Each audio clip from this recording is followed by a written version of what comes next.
Marriage is mostly about Wi-Fi passwords and pretending you don't see receipts for $120 sushi dinners. At least that's what I told myself every morning, while Nathan Blair adjusted his tie in our bathroom mirror like he was stepping into a magazine cover instead of a marriage. My name is Lena Blair. I'm 38, old enough to recognize patterns, and still naive enough to call them stress when love is involved. I work in tech consulting, the kind of job that makes people trust you with their systems and their secrets. Ironically, the one system I couldn't debug was my own home. For 6 months, I'd been living with a stranger who smiled at me across the kitchen island, then texted someone named Rena at 2 a.m. with the screen tilted away like a confession. That morning, I was halfway through my coffee ritual, foam, cinnamon, the tiny illusion of control, when Nathan's voice cut through the air like a blade that had been sharpened in private. Lena, we need to talk. He stood in the kitchen doorway, perfectly dressed, in his usual black power suit, holding a manila folder like it contained the future of my life. His face was calm, too calm. Nathan always had a tell when he lied, an overbright smile, a laugh that came one beat late. Not today.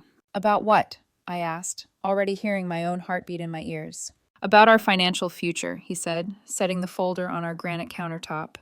I've been thinking about asset protection. I opened it, and the room changed. A post-nuptial agreement, professionally drafted, thick with legal language and quiet cruelty. The summary was simple enough to make my stomach drop. Everything I owned would become ours, while his $80,000 credit card debt would become mine. I flipped through page after page like the paper might suddenly apologize. You're kidding me, I whispered. This makes me responsible for debt you racked up before we even met. Nathan didn't blink. It's about partnership. Marriage is about sharing everything. Sharing, I heard myself laugh, one sharp, unbelieving sound. You bought a $15,000 watch last month and told me it was for networking. What kind of networking requires something that costs more than most people's cars? His eyes narrowed, just slightly, and then he said the sentence that finally snapped the last thread of my denial. Rena thinks you should sign it. I stared at him. Rena thinks? My voice came out thin.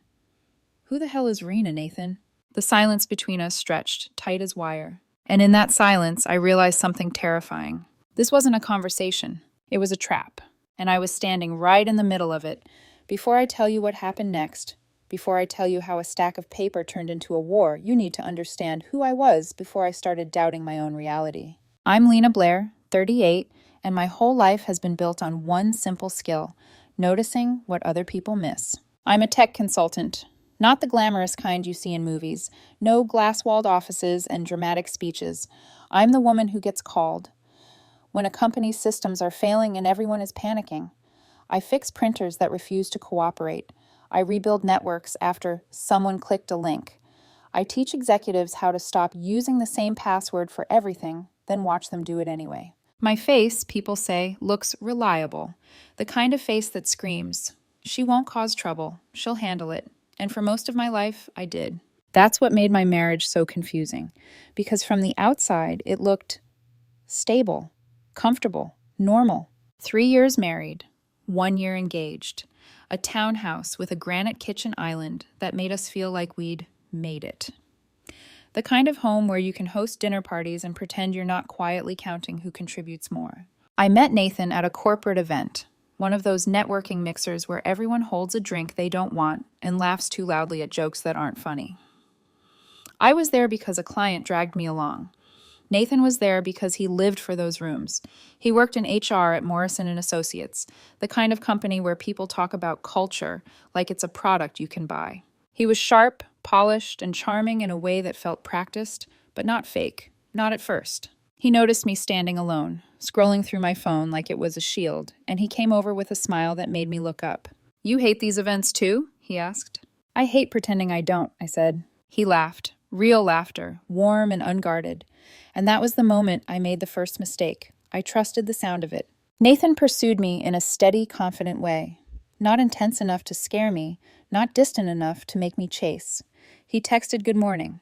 He remembered details. He asked about my day like he actually cared about the answer. For a while, dating him felt like stepping into something easy, like I was finally allowed to stop being the woman who carries everything alone. He proposed after a year with a ring I didn't pick, in a restaurant I would have never chosen, expensive, dramatic, full of soft lighting and strangers watching. I remember staring at the ring on my finger thinking, this is it, the stable life.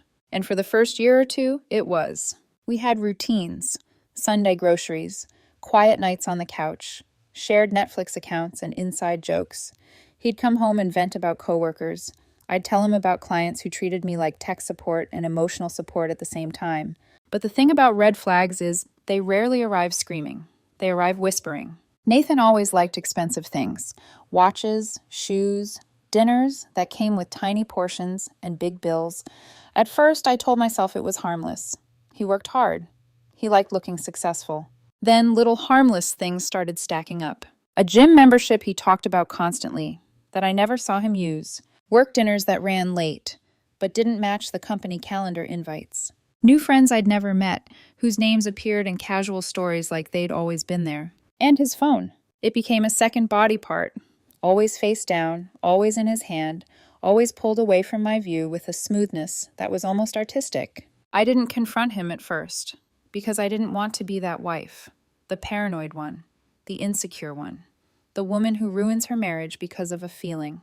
I thought love meant giving someone space. What I didn't understand yet was that Nathan wasn't asking for space. He was creating distance, quietly, deliberately, while still living under my roof, still eating my food, still calling me baby with the same mouth he used to lie. And somewhere in those 6 months, without me noticing the exact moment it happened, my marriage stopped feeling like a partnership and started feeling like I was sharing a home with someone who was preparing to disappear. And then came the name. Rena, a name that showed up at 2 a.m. like a ghost. And when Nathan stood in my kitchen holding that folder telling me Rena thinks I should sign, I realized my past wasn't just backstory anymore. It was evidence.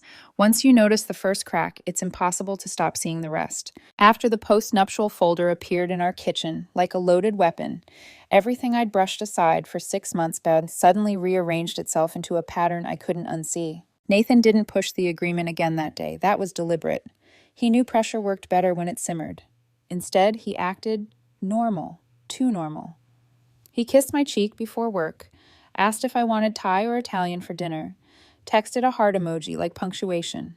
And that scared me more than the document itself, because guilt doesn't always look like panic. Sometimes it looks like overcorrection. That night, I lay in bed listening to his breathing, slow, even, while my mind replayed moments I'd filed away as nothing.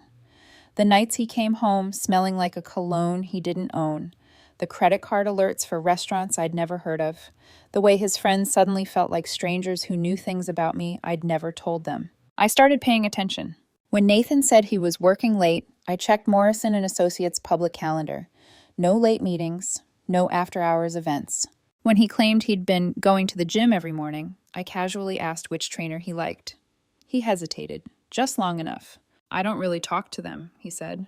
"Of course you don't." Then there was Rena. At first, she was just a name that floated through conversations like smoke. Rena said HR might restructure soon. Rena thinks the market's about to shift. Rena told me I should be careful. Every time he mentioned her, it came with authority, like her opinion carried weight that mine didn't. Like she was a consultant in our marriage, and I hadn't been invited to the meeting. One evening, I finally asked, "Who is Rena exactly?" He didn't look up from his phone. "She works in mortgage, smart, knows finance. And she's advising you on our marriage?" He sighed, the way men do when they want you to feel unreasonable. "She's just helping me understand our financial exposure." The word tasted wrong. His family didn't help. Nathan's mother started calling more often, asking questions that sounded casual but felt invasive. "Lena, are you saving enough? Lena, do you really understand how joint assets work? Lena, you know men feel pressure when they're not the primary provider." Each comment landed like a small, precise cut. When I tried to talk to Nathan about it, he brushed me off. "She's just worried about us." But I noticed something. His family worried about him, never about me. Friends followed the same pattern. At a dinner party, one of his coworkers laughed and said, "Nathan's finally learning how to protect himself." Protect himself? From what? From his wife? I smiled through it, my jaw tight, my hands folded in my lap, like they were restraining something dangerous. The atmosphere in our home shifted. Conversations felt rehearsed. Affection felt transactional. Every time he touched me, I wondered who else he'd touched that day, and whether she knew my name the way I knew hers. Late one night, when he was asleep, I did something I'd never done before. I checked his phone, not to snoop, not to control, to confirm whether I was losing my mind. The messages were careful, no explicit confessions, no smoking guns, but they were intimate in a way that didn't need explanation. You deserve better. She doesn't appreciate you. Once this is done, we'll be free. Free. I put the phone back exactly where it was and lay there staring at the ceiling, my heart beating so hard I thought it might wake him. That was the moment I understood something fundamental. Nathan wasn't confused. He wasn't stressed. He wasn't seeking advice. He was laying groundwork. And the postnuptial agreement wasn't about love or partnership or protection. It was the first visible step in a plan I hadn't agreed to. A plan that required me to stay quiet, stay trusting, and sign my name at the bottom. I didn't know yet how far it would go, but I knew one thing with terrifying clarity. Whatever was coming next wasn't accidental. It was intentional. The moment everything truly broke didn't come with screaming or slammed doors. It came with calm, the kind of calm that settles in right before something explodes. 3 mornings after the postnuptial folder appeared, Nathan waited until I was fully awake, coffee poured, laptop open, pretending life was normal, before he spoke again. "Did you think about it?" he asked casually, like he was asking whether I wanted oat milk or almond. "About what?" I said, even though my chest had already tightened. "The agreement." There it was. No softening, no framing. Just the word, agreement, like it was a mutual decision instead of a financial ambush. "I did," I said slowly, "and I have questions." He leaned against his counter, arms crossed, confident, prepared. "That document makes me responsible for debt you accumulated before we met," I said. "It protects your assets while exposing mine. That's not partnership." He didn't flinch. "That's your interpretation." "No," I replied. "That's the language. It's very clear." He exhaled sharply, irritation flashing across his face before he smoothed it away. "You're overreacting. Married couples do this all the time." "Married couples don't usually involve third parties in drafting legal documents," I said quietly. His jaw tightened. "Rena is not a third party. She's just helping me understand things you don't." That sentence landed harder than any insult he could have thrown. "Things I don't," I repeated. "Like my own finances?" "You're emotional right now," he said. "That's why this is hard for you."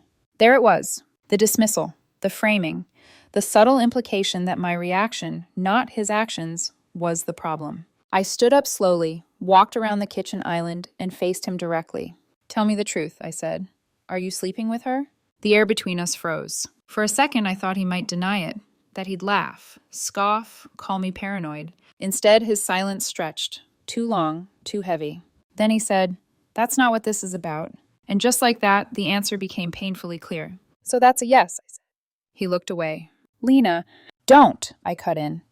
My voice was steady, but my hands were trembling. "Don't explain it. Don't reframe it. Just answer the question." He sighed, rubbing his temples like I was exhausting.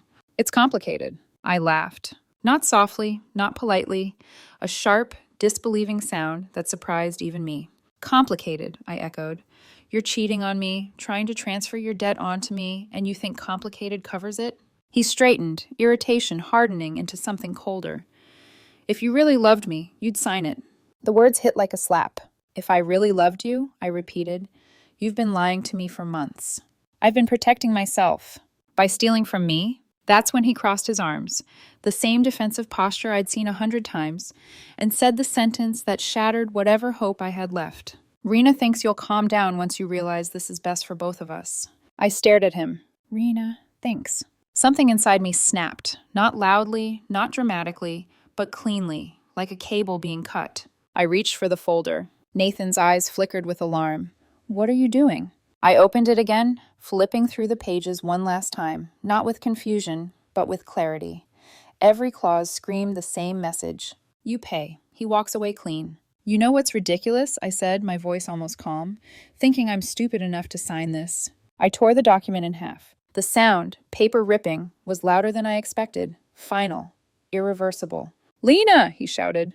I tore it again, and again, page after page, until the agreement was nothing but shredded intent. Nathan watched in horror as I walked to the sink, turned on the disposal, and fed his carefully crafted exit strategy into the blades. "You just made a huge mistake," he said, his voice shaking with rage. No, I replied, flipping the switch. I just avoided one. I grabbed my jacket and keys. As I headed for the door, I stopped and turned back. Oh, and Nathan, I said, you're responsible for every wedding deposit you put on your credit cards. Consider it a lesson in financial accountability. The last thing I heard before closing the door was the sound of something expensive hitting the wall. I didn't know where I was going. I only knew one thing for certain. My marriage wasn't falling apart anymore. It had declared war, and I was done pretending I didn't see it. I didn't drive anywhere specific. I just drove, hands tight on the steering wheel, heart pounding so hard it felt like it was bruising my ribs from the inside. Every red light felt like an accusation. Every green light felt like permission to keep running from a life that had quietly turned hostile. Shock doesn't always look like tears. Sometimes it looks like silence. I parked 2 blocks away from my house and sat there with the engine off, staring at nothing, while everything replayed on a loop. Nathan's voice, the word Rena, the way he'd said, if you really loved me, like love was leverage. I kept asking myself the same question. How did I miss this? The answer came back every time, because I wanted to believe. I wanted to believe that marriage meant safety, that sharing a bed meant sharing the truth, that if I was loyal enough, patient enough, rational enough, things would correct themselves. I checked my phone. 3 missed calls from Nathan. No messages. That too was calculated. He wanted me to call back, to explain, to apologize for tearing up a document designed to rob me. I didn't. Instead, I called Vince Kowalski. Vince and I had met years ago through a mutual client. He ran a private investigation business out of a cramped office that smelled like burnt coffee and resignation. Former cop. Sharp eyes. Zero patience for nonsense. When he answered, I didn't soften my voice.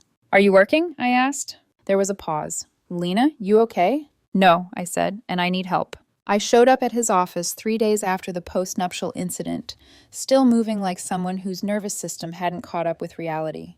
Vince took one look at my face and poured 2 glasses of bourbon without asking. Let me guess, he said, settling into his creaky leather chair. Husband's acting strange.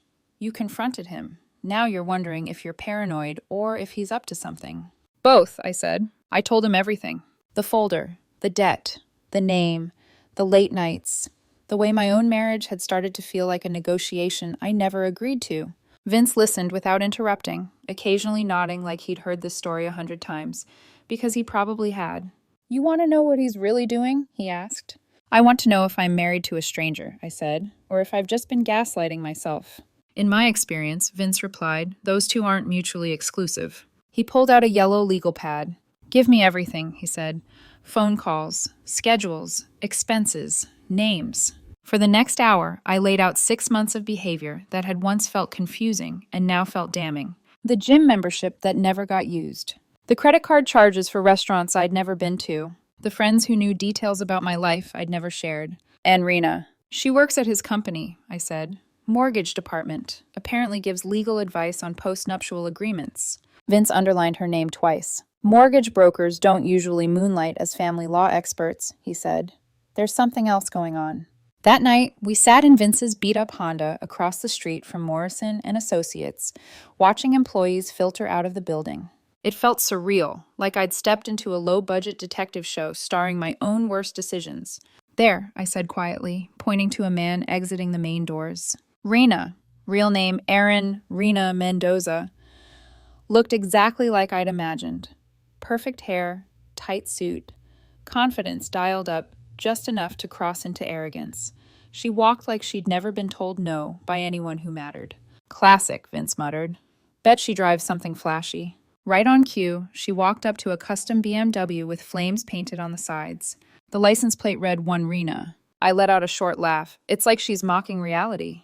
We followed her downtown to an upscale bar, and that's where I saw Nathan. Sitting close, too close. Laughing like the weight of responsibility had finally lifted off his shoulders. Every few minutes, one of them leaned in to whisper something that made the whole table erupt in laughter. My phone buzzed. A text from Nathan. Working late again tonight. Don't wait up. I showed it to Vince. He didn't smile. Your husband is sitting 50 feet away from us, he said, and he's lying straight to your face. Something shifted inside me then. I'd spent months defending someone who wasn't even trying to hide anymore. And for the first time since this began, I didn't feel small.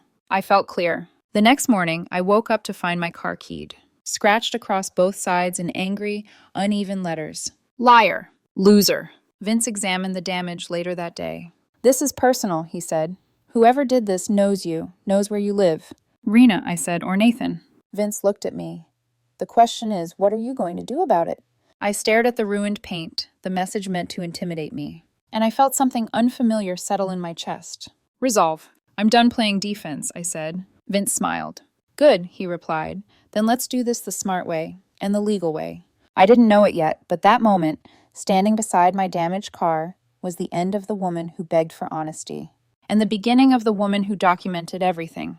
Vince called it Operation Reality Check. I called it survival. We met in his office the next morning, the air thick with stale coffee and quiet determination.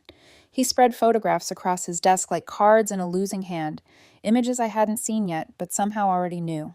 The key is documentation, he said. We don't guess. We don't assume. We don't confront without proof. We let them build the case for us. The photos showed Nathan and Rena at 3 different restaurants over the past week. Same side of the booth. Same familiar lean. In one picture, her hand rested on his thigh like it belonged there. In another, they shared dessert with the intimacy of people who'd stopped pretending. How long, I asked, my voice quieter than I expected.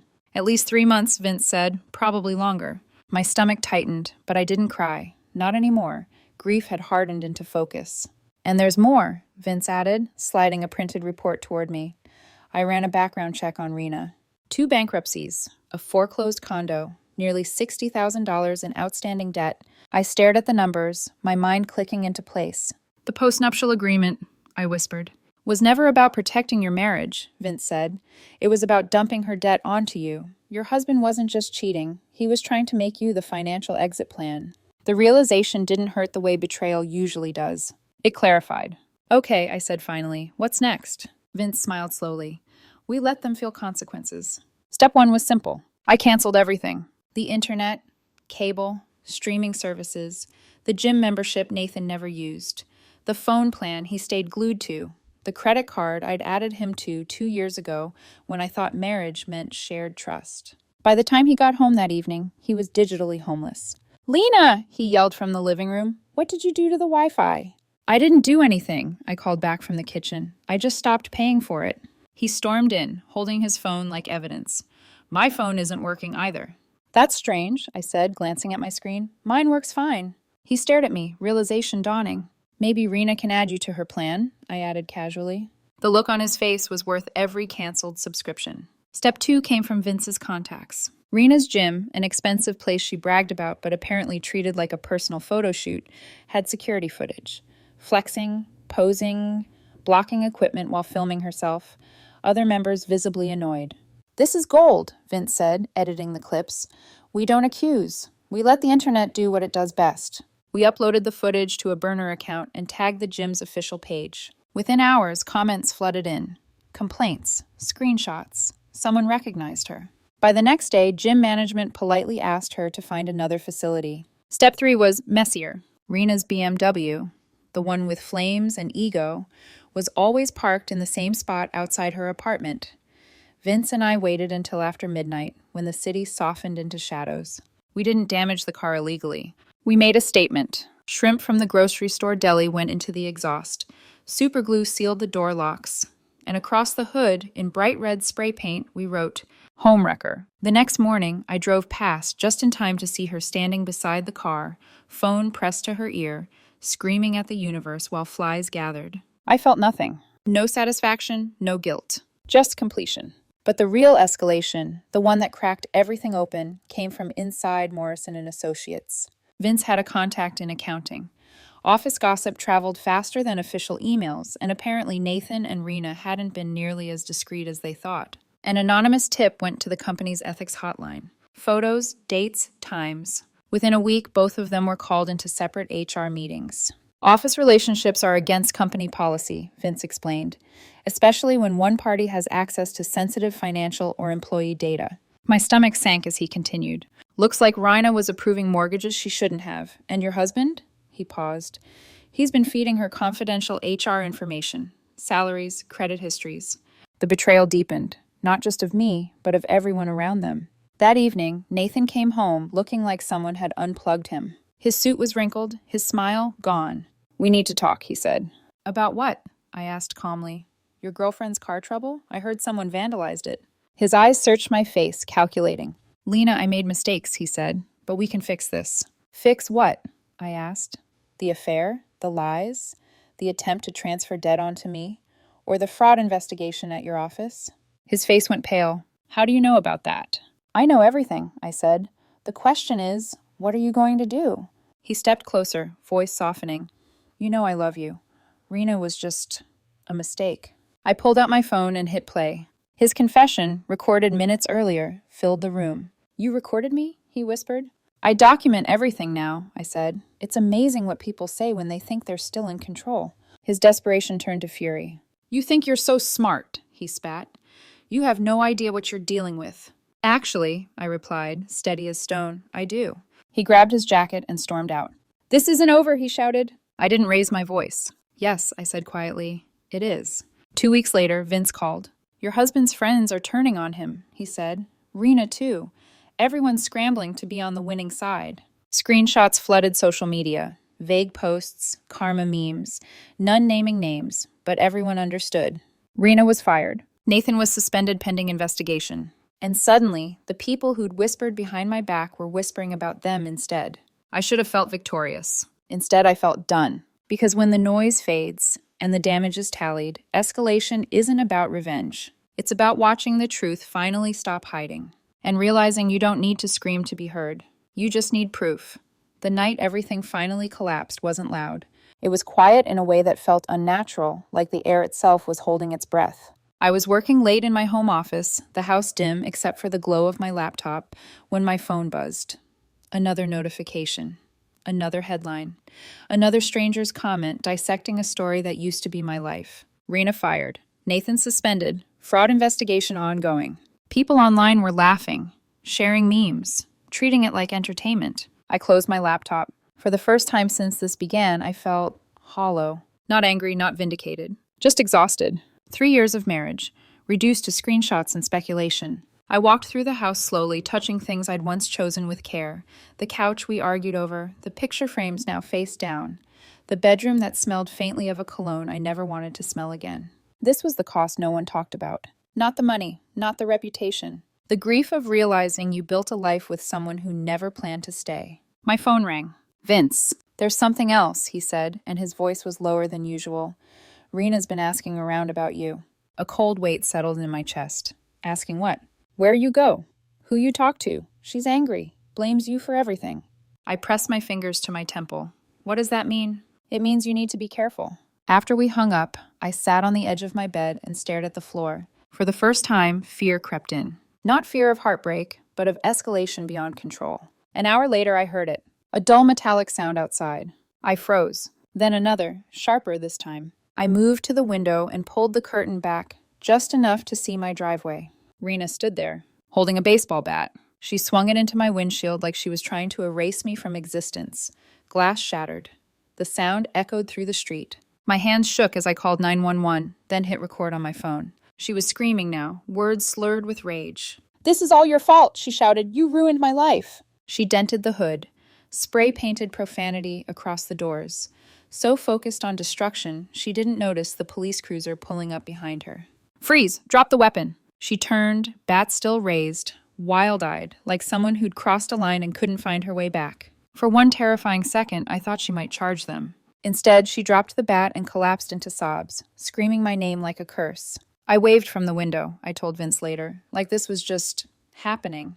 Rena was arrested, charged with vandalism, trespassing, destruction of property. The police assured me the insurance would cover everything. But after they left, after the flashing lights faded, I sat on my floor and finally cried. Not because she broke my car, because I'd finally understood the depth of what I'd been pulled into.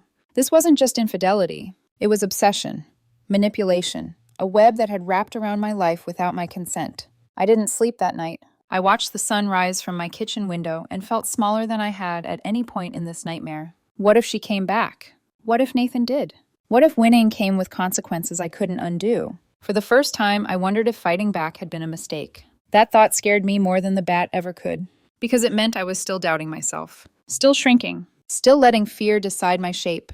When Vince called in the morning, his voice was firm. She crossed a line, he said, and now the truth is finally undeniable. But standing there, in the wreckage of what used to be my life, I felt the full weight of the dark moment, the place where strength runs out, where certainty dissolves, where you're forced to decide. Do you keep hiding? Or do you finally step into the woman this pain has been trying to forge? I didn't have the answer yet, but I knew one thing. I couldn't go back. The turning point didn't arrive with a victory speech. It arrived with clarity. The morning after Rena was arrested, I stood in my kitchen holding a mug of coffee that had gone cold, staring at the security footage on my phone. Her face, her voice, the way she screamed my name, like it was the reason her life had fallen apart. I watched it twice. Then I stopped shaking. Vince came over an hour later, carrying a folder thicker than the postnuptial agreement Nathan had once tried to force into my hands. This, he said, setting it down carefully, is everything. Inside were timelines, photos, bank records, HR reports, police documentation, my recordings, the gym footage, the ethics hotline confirmation, and now, video evidence of criminal vandalism. It's over, Vince said quietly. Not emotionally, not for them, but legally, practically, it's done. I should have felt relief. Instead, I felt awake. For months, I'd been reacting, dodging lies, bracing for impact, trying to stay ahead of people who were always 2 steps into deception. That morning, for the first time, I wasn't responding to chaos. I was choosing direction. My phone buzzed. A message from Tara, one of Nathan's coworkers I barely knew. We need to talk. There are things you should hear. We met at a quiet cafe across town. Tara arrived early, eyes darting, fingers wrapped tight around her cup. It started 6 months ago, she said without preamble. Nathan complained about you, said you were boring, too stable, not ambitious enough. The words stung, but they didn't break me. Rena told him he deserved better, Tara continued. She coached him, told him how to get access to your assets. The postnuptial agreement was her idea, completely. She said once you signed, he could divorce you and walk away clean while you carried the debt. I nodded slowly. And you're telling me this now? Why? Tara looked down. Because when the investigation started, Nathan blamed me, said I made things up out of jealousy, threw me under the bus to save himself. There it was, the final confirmation. He hadn't just betrayed me. He'd betrayed everyone. That evening, I received a text from Nathan. Meet me at Brennan's, please, we need to talk. Brennan's, the same bar where I'd first seen him laughing with Rena, like I was already erased. I went, not because I wanted reconciliation, but because I wanted closure on my terms. He was sitting alone in a corner booth, eyes hollow, suit rumpled.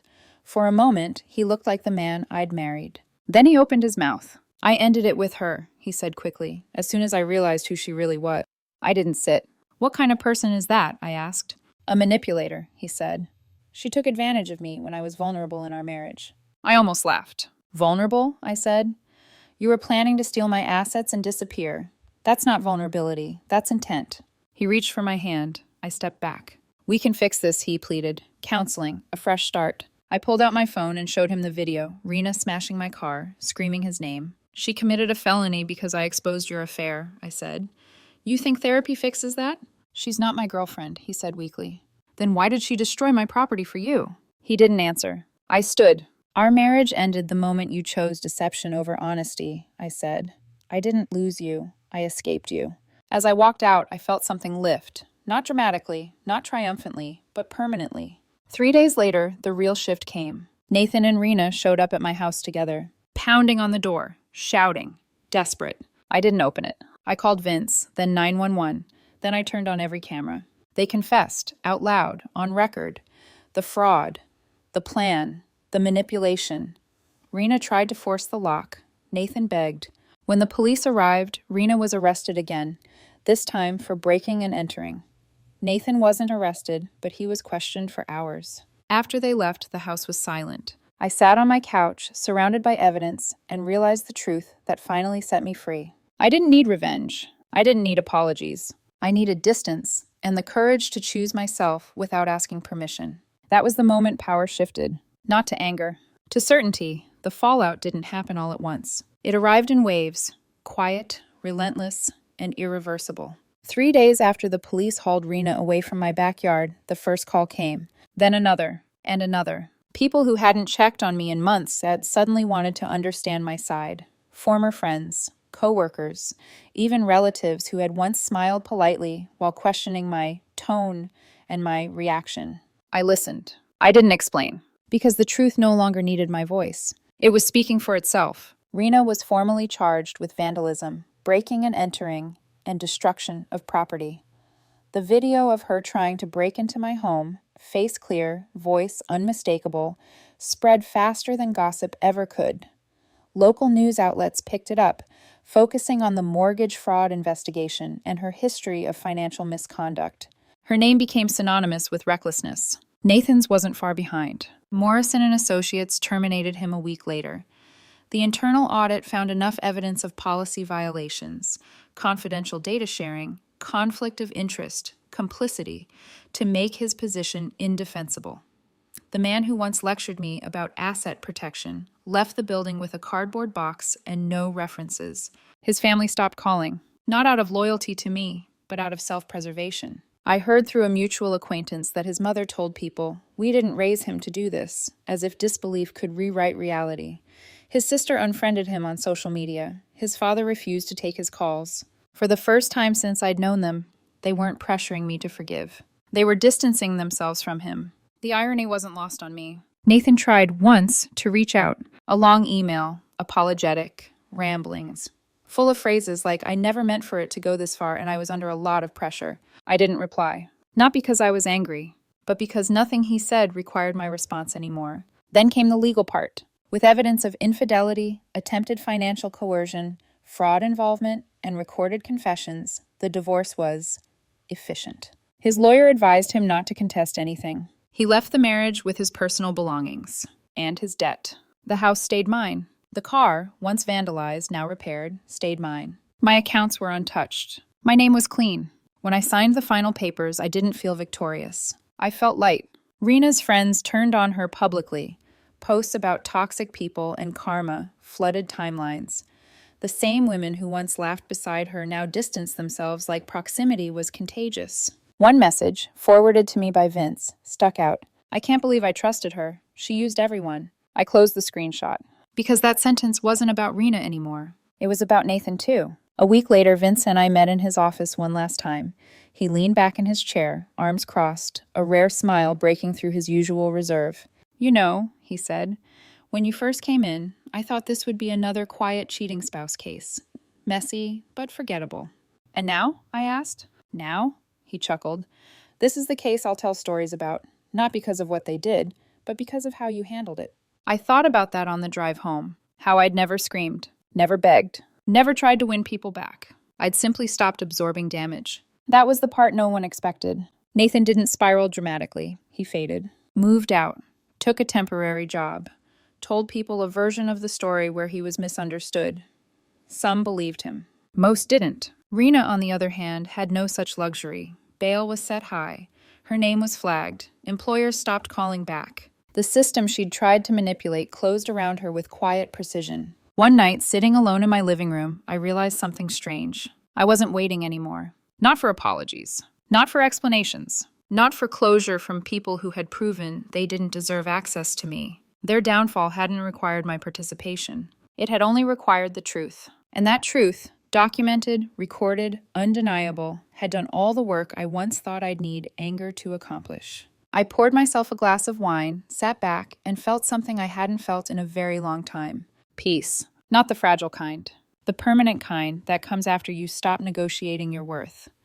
6 months later, my life didn't look dramatic. It looked quiet.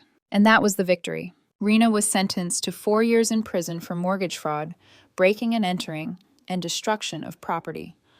The headlines came and went. People moved on to the next scandal. Nathan received probation and mandatory community service for his role in the fraud investigation.